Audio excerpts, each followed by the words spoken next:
Mungkin orang-orang melihat gua keluar itu dengan pandangan bahwa, "Ah, ini orang udah songong nih, udah jago," gitu kan, "keluar aja." Justru enggak, Nah keluar WG-nya nih, mhm, lu baik-baik gak sih keluar WG-nya? Soalnya kayak kemarin Arab tuh live stream lu nggak ada, ya Eka juga nggak ada sih kayaknya ya, mhm. cuman kayaknya eee, gua mau tahu aja keluarnya gimana dan kenapa dan apakah baik-baik? Tadi udah ngobrolin sih, kita udah briefing dulu ya. Iya, iya. Jadi jawaban udah sensor guys, nggak ada yang bercanda. Tapi gini, intinya sih, gua udah ngasih jawabannya berkali-kali. Yap, Maksudnya jawabannya akan terdengar diplomatis, tapi it is what it is man, maksudnya apa adanya doang. Ujung-ujungnya memang, ya ini terjadi karena adanya perbedaan dari segi kreatif, udah oke. gitu doang. Apa yang gua mau, itu tidak tersampaikan, terus gue pikir, ya udahlah, gua pengen coba sendiri, gua rasa gua pengen coba sesuatu yang baru, terus gue pikirin juga, ya keluar dari WG, udah pasti keluar dari zona nyaman juga, gitu Oke, kan.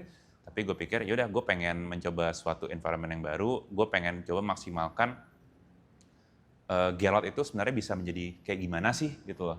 Apa sih yang jadi benar-benar jati diri Geralt Liu, terutama dari segi, kreatif dan musik, gitu kan. Dan gue juga pengen tahu sebenarnya secara ini pun, justru gini ya, mungkin orang-orang keluar, dengan gini, mungkin orang-orang melihat gua keluar itu dengan pandangan bahwa, "Ah, ini orang udah songong nih, udah jago," gitu kan, "keluar aja." Justru enggak, gua merasa banyak hal dari diri gua itu yang masih ada flow-nya tuh, ada kurangnya. Itu justru pengen gue cari tahu dulu. oke. Dan justru masalah-masalah itu kan, ini agak dalam mungkin ya, ini gue juga nggak ngomongin juga di podcast lain-lain, baru sini doang. Mungkin ada masalah-masalah yang justru di luar dari kerja. Misalnya gini, lu burn out soal kerjaan, itu kan bisa aja gara-gara lu emang kerjaannya sudah tidak fulfilling bagi lu, atau kerjaannya tuh sudah tidak inline dengan identitas lu lagi. Ya udah, nggak apa-apa. Cuman ternyata setelah gue telusurin, oh ternyata nih ada masalah-masalah yang di luar kerjaan justru, yang memang harus gue selesaikan dulu, gitu.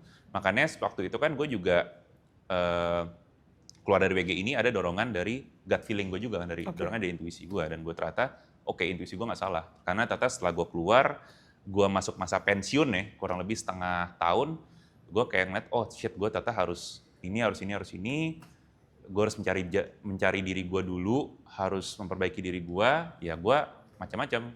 Gue ngobrol sama beberapa teman gue yang udah lama gak ngobrol, gue ke psikolog, gue nyoba hal-hal yang emang pengen banget gue bikin, tapi gue gak sempet bikin, dan dari situ, apakah banyak sedihnya? Banyak, banyak marahnya, banyak, banyak breakdown-nya, banyak banget gitu kan. Cuman dari situ gue rasa pelan-pelan gue mulai membangun, oke, inilah Geralt yang ibaratnya mungkin bahkan bukan 2.0, gue bisa bilang ini udah 3.0, 4.0 lah gitu. Kayak gitu.